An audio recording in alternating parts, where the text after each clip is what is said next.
So there's a lick.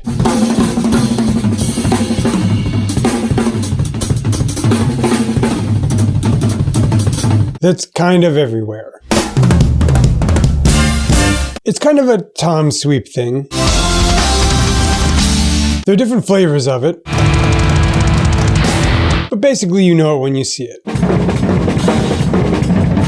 I'm talking, of course, about the Boogada. And as I covered a few weeks ago, John Bonham is one of the rock drummers who made it famous. And Steve Gadd used it as well. But what you may not know is it didn't come from rock. It actually came from jazz. That's right, drummers like Max Roach and Art Blakey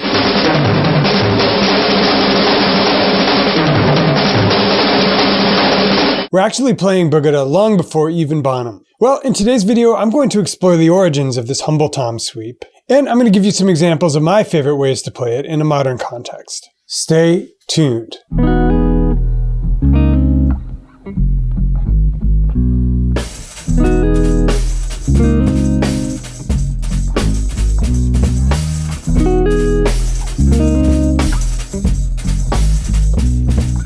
Guys, just a reminder before we get into the material that if you want to download a complete transcription of all the licks in this video, we've made a workbook for you. And it's free to download. To get it, just click the link below the video player. Okay, on to the material. One of the most famous and earliest places the Boogada pops up in the jazz canon is Max Roach's solo on the tune 4 Big Sid. Here's a clip.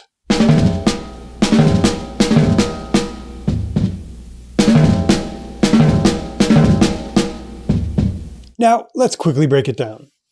So, 4 Big Sid is a good place to start because on its surface, it's pretty simple. 1, 2, 3, 4.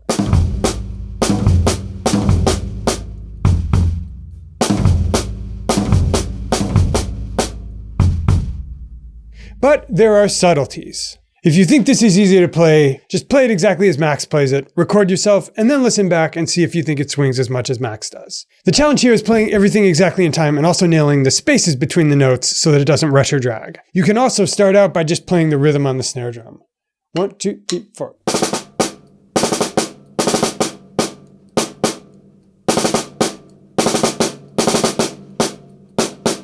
If you're interested in playing this solo, once you can play it and it swings, you can then add some orchestration and variation. 1, 2, 3, 4.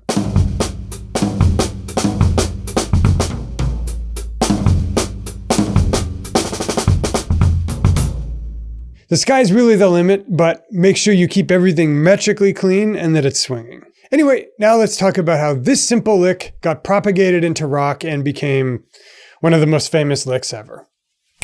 John Bonham was a big fan of jazz drummers, and in particular of Max Roach. And he brought more than a few jazz conventions into rock. One such convention is the jazz waltz-like beat that Bonham plays on the choruses of Dazed and Confused, which, legend has it, is based on Max Roach's tune, The Drum Also Waltzes. And which I'll link below but won't include in this video, because I'm not trying to get blocked this week. Anyway though, the primary jazz lick we remember Bonham for is the Boogada. So there are a couple of flavors of Boogada. One of them is just snare, rack, floor tom, kick. Another is snare, rack, kick, floor tom. And yet a third is snare, rack, double floor tom, kick. Two quick things you can do with a basic Boogada, to say nothing of its modern hybrids. First, there's a classic dotted eighth phrasing where the snare drum initiating the lick gets placed on the dotted eighths. As you can hear Bonham doing this fill in Stairway, or as Steve Gadd does in Asia. And usually that's the snare, rack, floor, kick version of Boogada. So it would be something like 3, 4.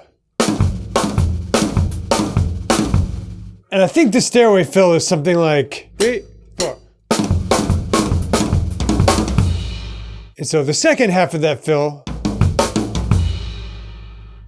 is the second form of Boogada, the snare, rack, kick, floor tom variety. More about which later, but first you can also do that dotted quarter thing with the double kick tom version, which will sound like 3, 4.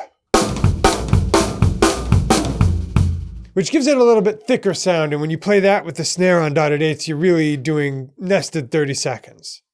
Okay, so is the other form of boogada where you can go down, up. And that's easiest to play just as triplets, and they're just orchestrated. And the last bottom trick I'll show you is stuff like this. 3, 4.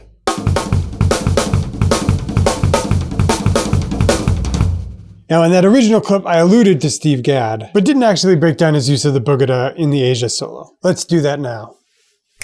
3, 4. So the Steve Gadd boogada from Asia is actually what's called a hurta, which is a nested set of double notes within a 3-note context. So instead of, and in this case, they're 32nd notes against 16ths. So the rhythm of that bar is actually 3, 4. 3, 4. Except Steve is orchestrating them around the toms in this boogada fashion, so you get 3, 4.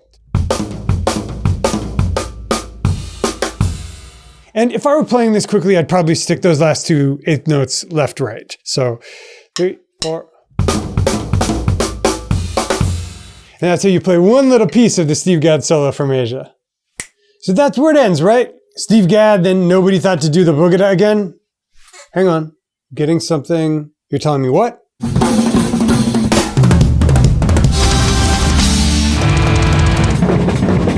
Okay, fine. Hey, you're the one that said to keep it short. Maybe you want to explain to the people why their video is 15 minutes long and not again! Fine.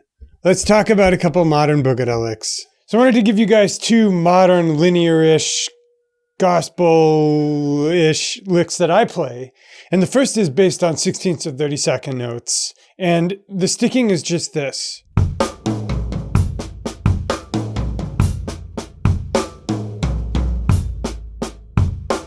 But I like to start it on the last 16th. So it would be 3, 4.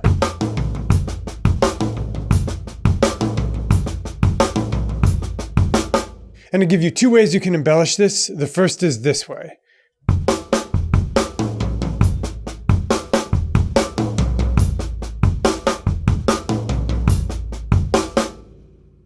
So by doing that, you're making it a 6-beat phrase, and then you can cycle it over 4 like so. 3, 4.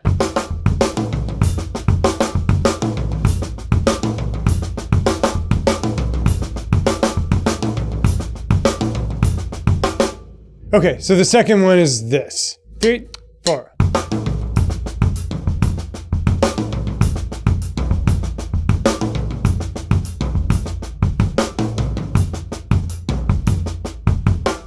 And that one's just straight across 16ths or 30 seconds. Now let me give you a sextuplet one.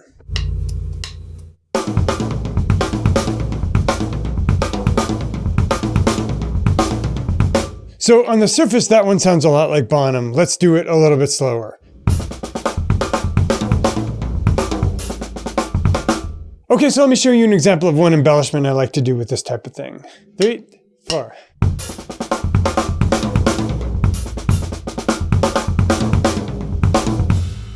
And the little extra bit I'm adding there is just 3, 4. So putting it together again, 3, 4.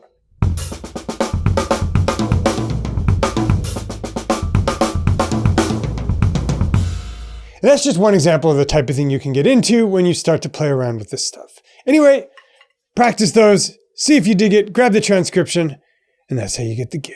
Anyway, folks, hope you've enjoyed that breakdown of the origins of the boogada and some of the modern applications. And as I said at the beginning of the lesson, if you'd like a workbook that includes transcriptions of all of these licks, you don't need to transcribe them yourself. Just click the link below the player and you can download that.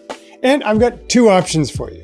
You can download it, no fuss, no muss, or you can get on my insiders list. And here's why you might want to do that. You've been watching the channel for a hot minute, you've been checking this out, you're thinking maybe there's a wee little something you could learn from me, maybe you're ready to study with me. I recommend my course, the 80/20 Coaching Course, which is like 3 to 6 months of studying with me, all for around the price of a single lesson. But we only open it up a couple times a year, and we only open it to people on my insiders list. Fortunately, on this video, you can kill 2 birds with 1 stone. Just click below the player, choose the first option to download your transcription, enter your email address there, and you'll not only get the transcription, you'll be on the insiders list, and for your trouble, I'll send you my free 3-video mini course, which discusses, among other things, why most of the drummers I come across are practicing with the wrong things that won't actually make them better at what they're trying to do. I'll give you some alternatives, and we'll also talk about a quicker way to learn jazz drums. If you're interested in that, it can be yours for the bargain price of free if you click below the player and enter your email.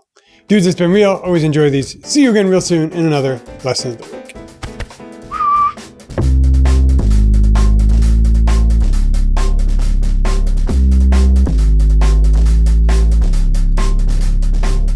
Throw out the hardware. Let's do it right. Bottom, bottom, bottom, bottom. Asia. Okay, channel theme.